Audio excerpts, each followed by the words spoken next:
大家好啊，我係叫 Julia，我係嚟自聯合財富情報組 JFIU 嘅。咁今日咧呢個晏晝嘅講座咧，我主要咧就係有7個部分啦。咁其實裏邊最重要咧就係講呢個可疑交易報告機制啦，同埋我哋一啲相關嘅新嘅 system 就叫做Stream Two 嘅。咁事不宜遲啦，我哋首先咧就即係講下 history，講下我哋嘅歷史先。咁我哋本身咧財富情報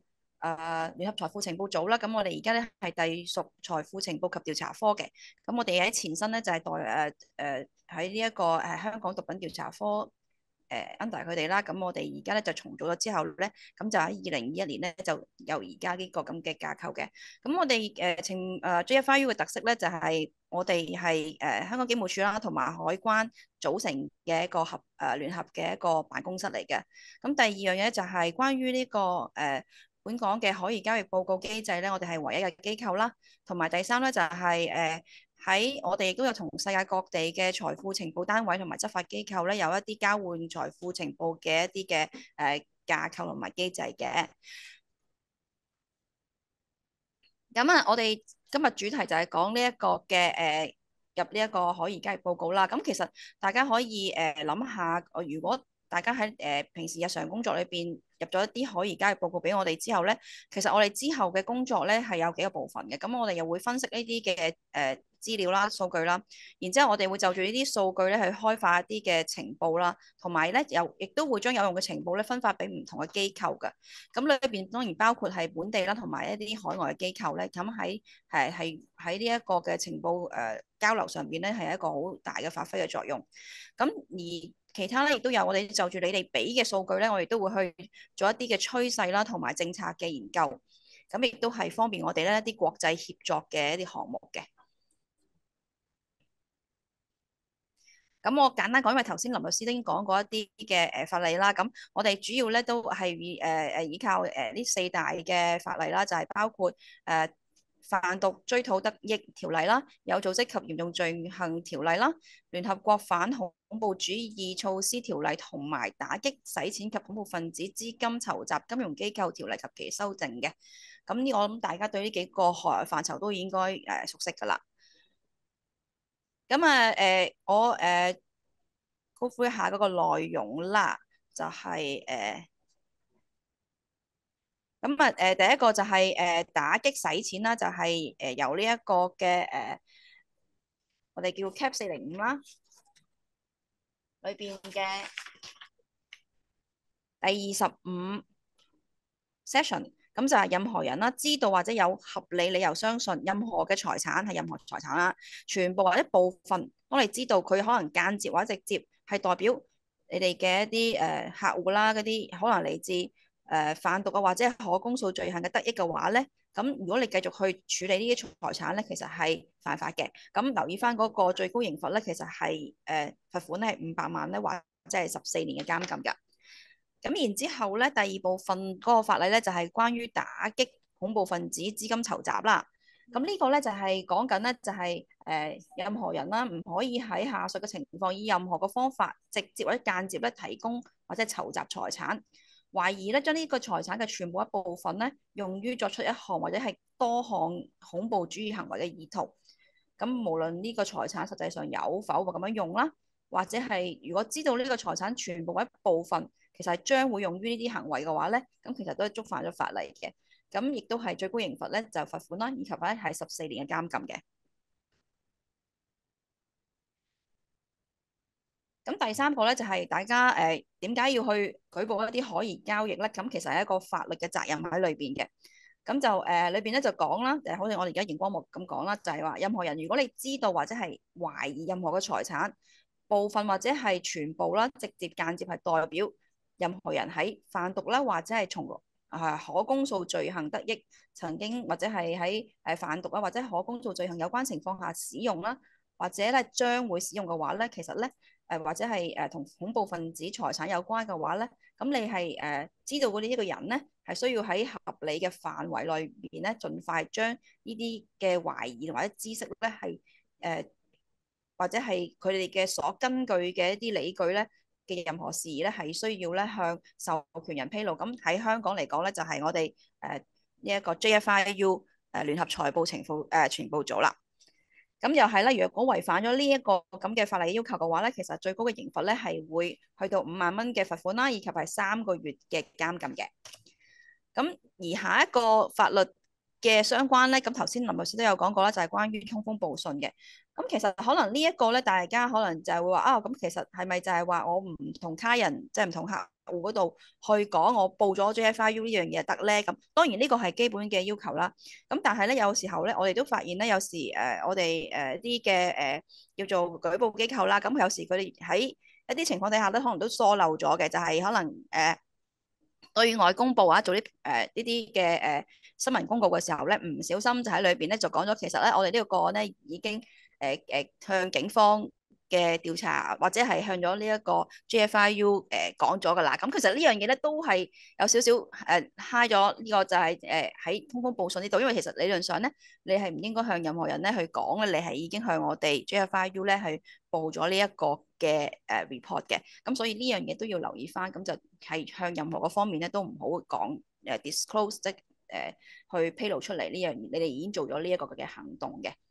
咁亦都係最高刑罰啦，亦都係罰款50萬啦，同埋3年嘅監禁嘅。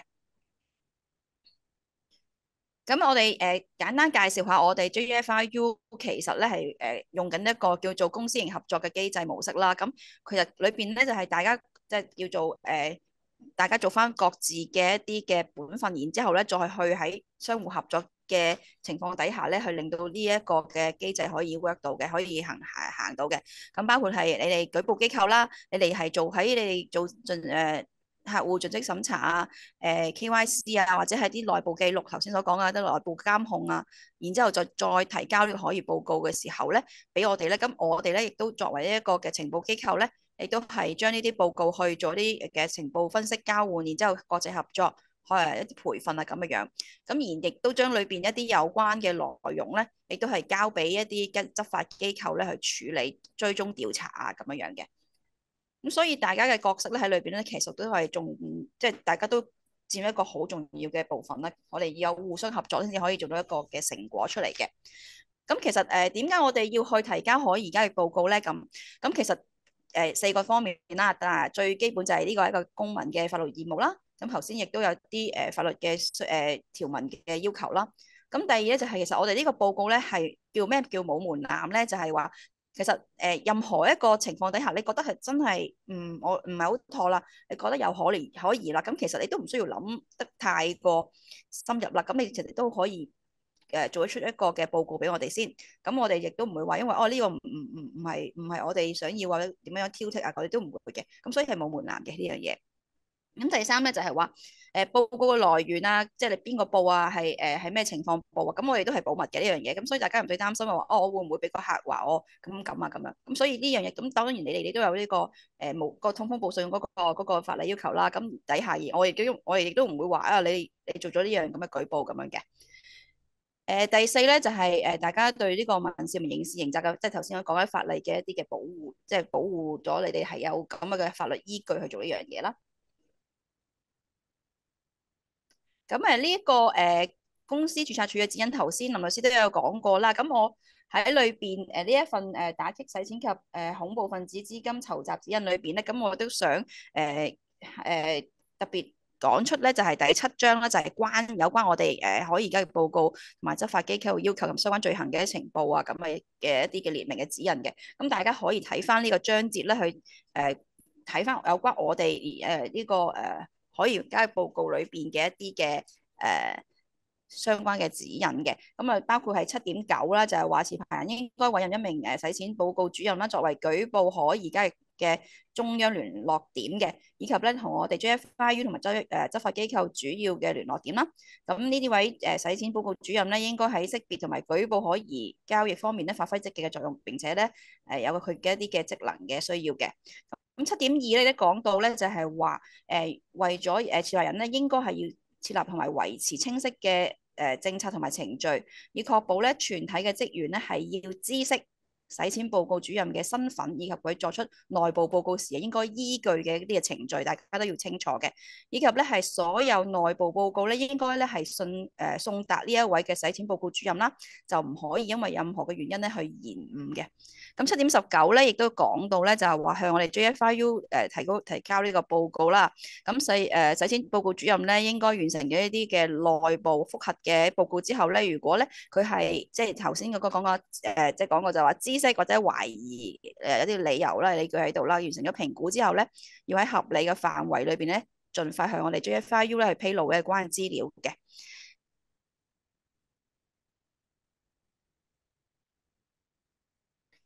好，咁我哋到下一個部分講完指引之後咧，就講一講我哋一啲嘅而家嘅即係趨勢啦、統計數字咁樣嘅。咁其實咧，我哋喺過去一年2024年，即係你大家見到尾二嗰個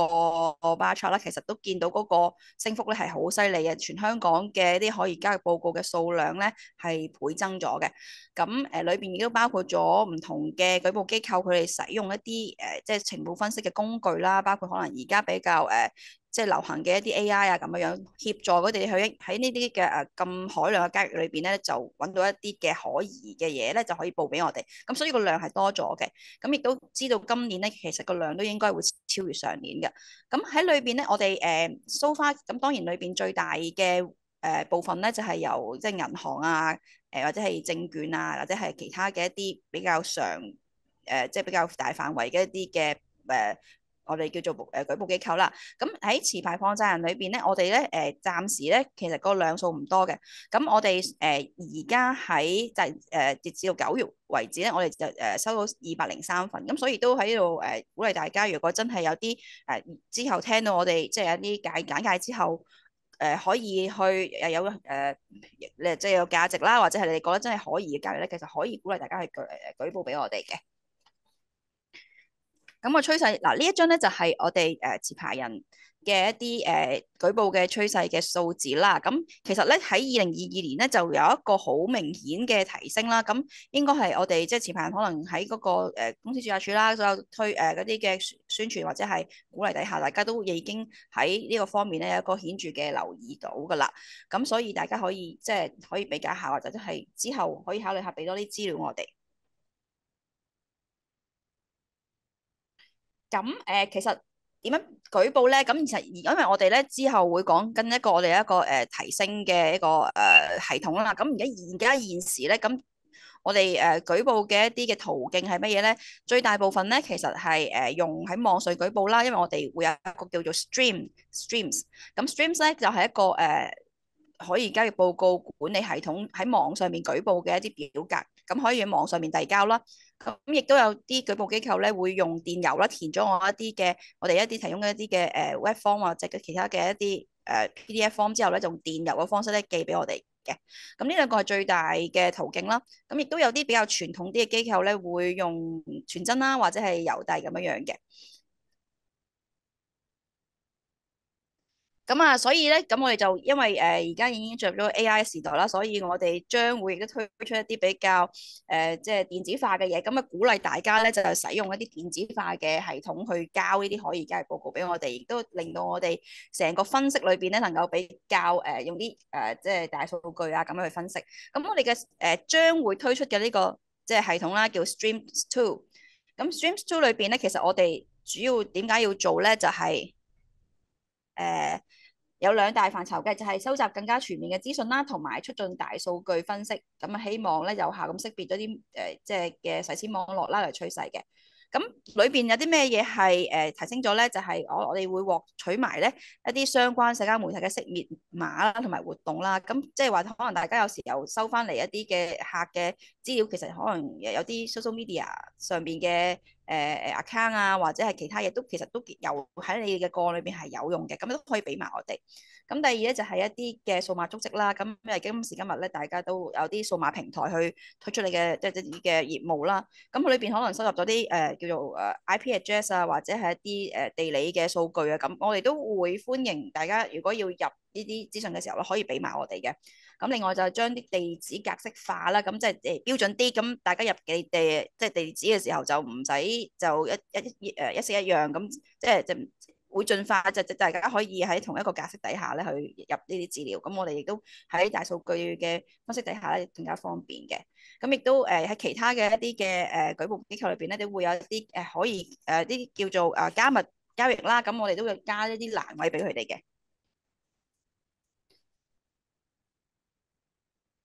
咁啊，電子報告有咩好處咧？其實而家2024年，大家見到咧，其實電子報告咧已經係佔咗大部分噶啦，剩翻真係用紙張嘅咧，就係好少部分嘅人先會用嘅。咁啊，如果用電子報告咧，就唔使紙啦。咁另外咧就用一個好即係安全加密嘅 system，就係 Streams 啦。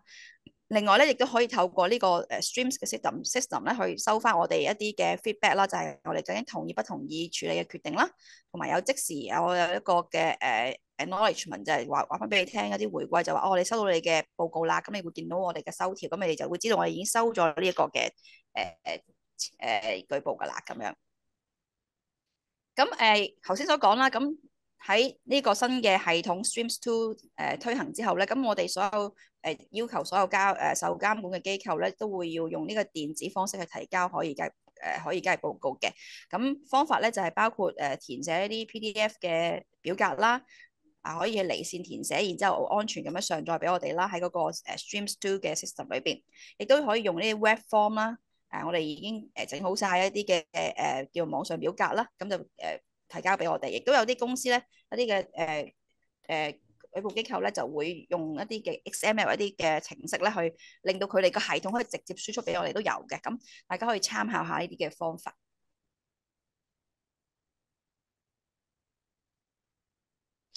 咁啊頭先都講啦，咁我哋新嘅系統裏邊咧，其實有啲難，因為以往我哋嘅經驗咧，就發覺有啲機構咧，可能佢哋唔係好熟悉我哋個系統咧，咁有時候咧有啲欄位咧，我哋其實好想要佢個資料，但係佢哋又冇填到，咁所以咧，我哋喺新嘅 system 裏邊咧，就有啲欄位，我哋係必須要咧係要入咗嘢先至可以過版嘅。咁亦都有啲咧特選嘅欄位咧，就係 for 一啲特定嘅行業啦，等佢哋咧可以針對自己行業嘅需求咧，或者交易嘅類型咧，去定製一啲嘅欄位嘅。咁啊，好似我哋今日咁樣啦，大家持牌人啦，咁我哋會將裏邊俾大家填嘅個 account，即係嗰個戶口嘅資料啦。咁因為大家係一定係一個借貸嘅戶口啦，咁所以咧裏邊咧亦都可以寫翻咧你哋嘅借貸嘅資料啦，嗰個戶口嘅一啲資料啦，loan account 咁樣嘅。好，咁如果喺Streams Two 裏邊咧，我哋點樣樣去即係就算係而家或者係將來啦，我哋點樣去舉報咧？我哋就鼓勵大家咧用呢一個嘅我哋叫做 safe 嘅方法。咁就係話第一個步驟咧就係 screen，就係話你哋做呢一個審查呢一個嘅客戶嘅時候嘅背景啦，同埋交易啦，咁就去睇下佢哋有個背景有冇一啲嘅關於可能有啲嘅我哋講嘅啲不良嘅一啲嘅報道啦，或者係一啲敏感嘅一啲叫關係啊咁樣樣嘅，咁或者佢哋所提交嘅一啲嘅還款嘅方法係咪有問題啦？咁第二樣嘢就係叫 ask 啦，就係話我哋都會做嘅啦，就係我哋CCD 或者係 KYC 嘅時候咧，咁其實都會CDD 同埋 KYC 嘅時候就會都會問一啲問題啦，知道佢哋嘅背景或者係你哋有覺得有啲問題想叫佢澄清嘅時候，亦都會叫佢哋提交一啲資料啊去澄清啊咁樣樣嘅。咁第三個步驟咧就係 fine 啦，就係話喺你哋嘅能力嘅情況底下咧，可以睇下過往嘅一啲嘅記錄啦，或者係喺佢哋嘅一啲可以攞到嘅資訊底下咧，就去分析下佢哋嘅資料係咪真係有可疑啦。咁第四個步驟就係當然係評估啦，咁睇下有冇理據去作出一個嘅可疑交易報告咧，俾我哋。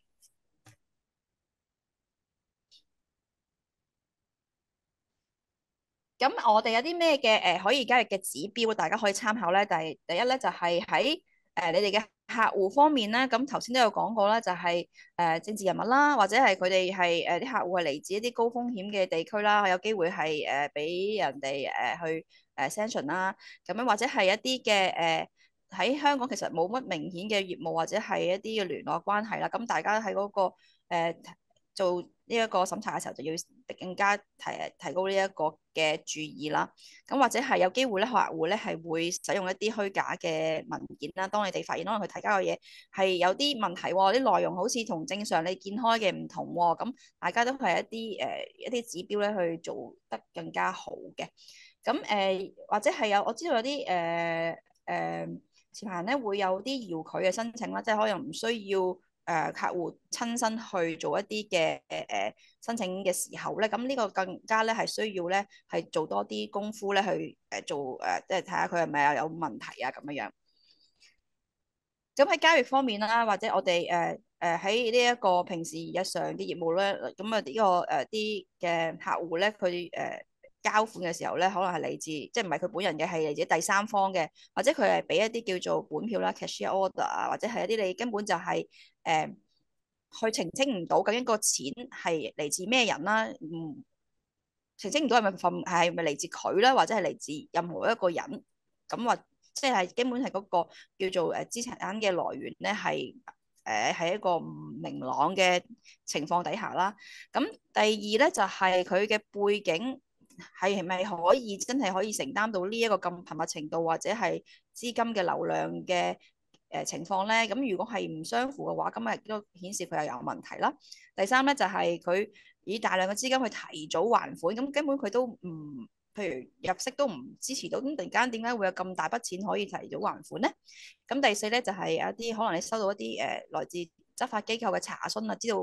可能問你攞啲資料，咁其實呢個都係一個好明顯嘅指標，就係呢個人咧可能係出現咗問題啦，或者呢個交易亦都有出現咗問題。咁當你進一步去查詢嘅時候，要問佢攞資料啊，去支撐佢一啲嘅交易嘅時候，或者佢俾錢你，叫佢呢個錢可唔可以再進一步去澄清究竟呢啲資金嘅來源喺邊度？咁而佢又交唔到出嚟啦，或者係一啲公開資料顯示到佢係真係有啲問題啦，有啲恐怖主義活動參與咗，或者係一啲互聯網一啲叫做我哋叫 adverse news 一啲不良嘅一啲嘅公告啊咁樣樣。咁或者係你問佢嘢嘅時候，佢根本就迴避你嘅問題啦，唔能夠答到你想要嘅答案啊咁樣樣啦。咁然之後咧就係評估嘅時候，就睇下你手上嘅資料同佢即係叫做一啲合理嘅分析啦。咁如果澄清唔到咧，其實我哋都鼓勵你咧就係做一個舉報嘅。咁咧，我哋呢個就係一個版面俾你大家睇一睇啦，將會係咁樣樣嘅。咁我哋就會即係業界就會揀翻係 license money lender 啦，紅色箭嘴嗰度啦，大家見到。咁啊，其實佢係一個下拉嘅一個菜單，你可以入邊揀翻自己係邊個機構。咁同而家嗰個就個版面有啲唔同咗啦。咁另外咧就係呢一頁咧就係講緊咧，留意翻就係呢一個叫做 report related periods 或者 other disclosure 係講咩咧？就係我搞翻先。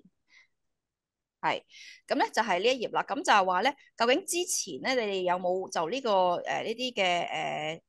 叫做人啦或者公司咧係報過啦？咁如果報過嘅話咧，你就會有一個我哋叫做 STR number，就係你之前可以交易報告嘅一個嘅reference number。咁你就可以 mark 翻落去，寫翻落去，俾我哋知道其實呢幾個可以包交易報告咧係有關聯嘅，或者係我哋或者你有可能係一啲執法機構俾你嘅資料啦。咁你就最好咧就寫翻嗰個執法機構俾你嘅相關嘅案件號碼，或者係啲嘅相關嘅一啲嘅參考號碼。咁我哋就會知道咧其實呢啲嘢咧係關聯，咁方便我哋咧將呢啲嘅資訊啦同埋呢啲數據咧係即係相連翻起嚟嘅。咁亦都係方便我哋嘅分析用嘅。咁呢個我哋都好想，因為好多時候我哋收到一啲嘅報告咧，裏邊咧其實本身咧係應該係有，但係咧就應該就冇填到，咁變咗又要翻轉頭問翻你哋嘅時候咧，咁就會嘥咗啲時間啦。咁我哋亦都要求大家去寫翻嗰個客仔嘅一啲嘅喺裏邊嘅，你覺得佢係一啲嘅叫做角色啦。有啲新嘅社交媒體嘅欄位啦，即係頭先我講你有啲咩，譬如 email 啊，或者啲社交媒體嘅 account 啊，都可以俾我哋嘅。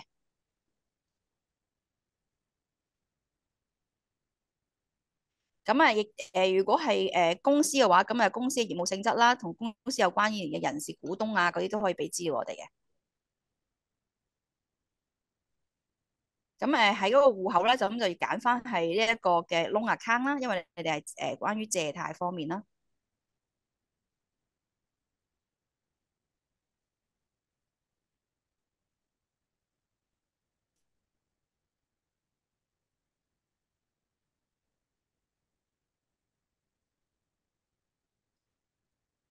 咁喺新嘅系統裏邊咧，我哋亦都可以俾大家填翻啲負數嘅嘢嘅。咁啊，即係咁個balance，我哋係需要大家一定要填啦。咁啊，亦都可以正負數可以加翻，因為呢個債務嘅戶口咧，可能係負數嘅。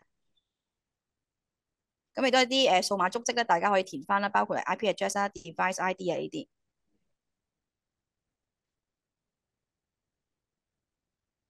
咁啊，睇翻有冇第三方嘅繳付啦。咁啊，亦都睇翻嗰個第三方，可以寫翻第三方係邊一啲人啦，咁樣樣。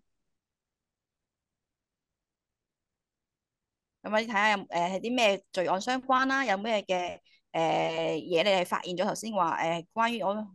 令到你哋要舉報呢一個嘅資料啦。咁可能係一啲公務員有關啦，或者係一啲發現呢扎人用嘅 common 一啲嘅共同用嘅一啲 IP address 啊，咁都會係其中一個原因嘅。咁喺嗰個架構方面咧，我哋就想大家咧，填一叫做一啲內容啦。咁我哋想大家都填足佢嘅，咁令到我哋咧可以有啲相關嘅多啲嘅資料去查嘅。咁包括就係啲咩罪行啦，你覺得佢係有關於或者你知道。咁有啲可疑交易嘅模式啦，收到或者收到執法機構嘅查詢啦，你都可以click 呢一個呢個格仔俾我哋嘅。咁我哋就知道原來呢個係同執法機構查詢有關嘅。啲公開資料啦，新聞消息啊，監管機構名單啊，制裁名單等等。咁啊如果你收到搜查令啊，或者係啲法庭命令咧，亦都可以寫喺裏邊嘅。或者係我哋有時候咧就會有啲叫做預警機制啦。我哋發現可能呢一啲係受害人，咁可能喺你哋嘅呢個業界裏邊咧就未必有呢一個嘅用途嘅。咁但係如果大家有相關嘅都可以報俾我哋。然之後就係嗰個人啦，或者機構嘅一啲嘅背景啦。咁啊身份證明文件啊、職業啊、公司性質啊、收入來源啊、家庭背景，如果你有嘅話，亦都可以俾我哋。或者係客戶你哋即係客戶業務開始嘅日期啊，都可以俾我哋嘅。咁就另外咧就係想要翻一啲嘅你哋嘅叫做審閱嘅期啦，即係 review period 啦。你哋有啲客交易嘅詳情啦、分析啦、對手啦，或者係你哋之後俾我哋即係嗰啲收款啊、嗰啲人啊、嗰啲有邊個幫佢俾錢啊，咁都可以俾我哋嘅。或者係你哋有啲總結咧，就最後尾度可以講俾我聽。哦，咁其實你覺得呢樣嘢有啲咩問題啦，或者即係你會唔會終止同佢嘅客戶關係啊，都可以提供俾我哋。咁其實咧，除咗頭先喺呢啲欄位度填之後咧，咁其實我哋都歡迎大家咧，就係俾一啲嘅叫做attachment 我哋啦。咁譬如可能你哋本身公司有啲Excel 啊，咁都好想俾我哋提供做一啲嘅supporting 啊，咁我哋都好歡迎嘅。或者你哋有啲內部嘅一啲嘅佢哋申請嘅時候有啲表格啊，你哋有啲可以 scan 啊，或者 scan 咗啲 copy 啊，都可以喺個 attachment 裏邊咧就俾我哋睇下佢哋嘅個可疑嗰個方面更加多嘅資訊去描述啦。咁我哋啊有時會見到一啲入呢個 SDR 嘅時候咧，啲常見嘅錯誤嘅。咁咧就係話可能一個報告裏邊包括好多，因為有方便啊嘛，一次過入晒。咁其實嗱呢啲客戶咧，其實之間係冇關係嘅。咁呢個就我哋就即係覺得唔係咁好，因為其實冇關係咧，喺一次嘅分析裏邊咧就唔即係就將佢哋聯繫唔到啊。咁其實可以建議咧分翻開唔同嘅個別報告咧去交俾我哋嘅。咁但係如果真係有相關嘅，咁希望咧就係喺裏邊指出得翻咧呢啲客戶之間究竟有啲咩嘅關聯啦，同埋共通點。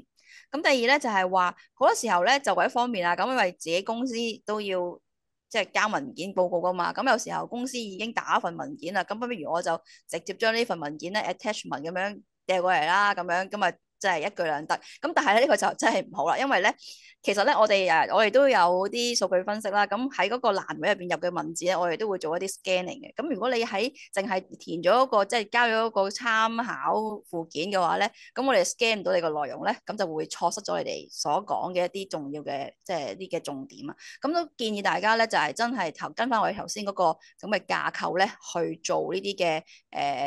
入嘅資料啦，然之後咧將一啲即係支持嘅文件咧擺翻落去咧做啲附件度咁樣樣。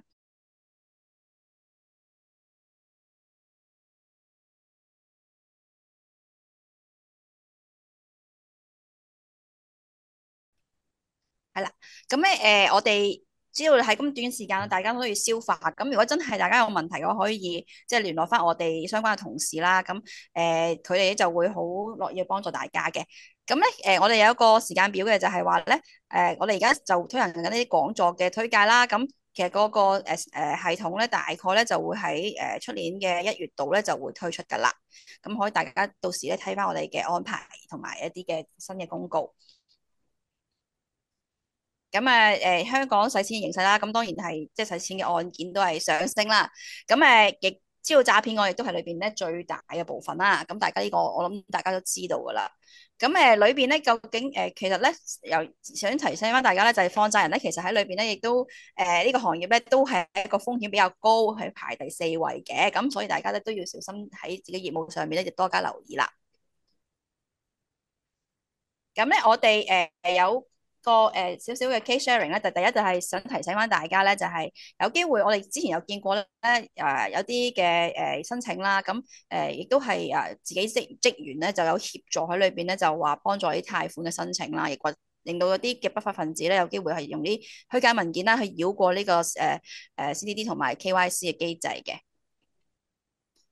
咁亦都有咧，就係我頭先講過，就係用一啲無關聯嘅第三方去俾錢啦。咁結果就係即係做咗一個嘅叫洗黑錢嘅系統啦，將啲黑錢咧入咗落嚟，咁用一啲不明身份嘅人去開咗個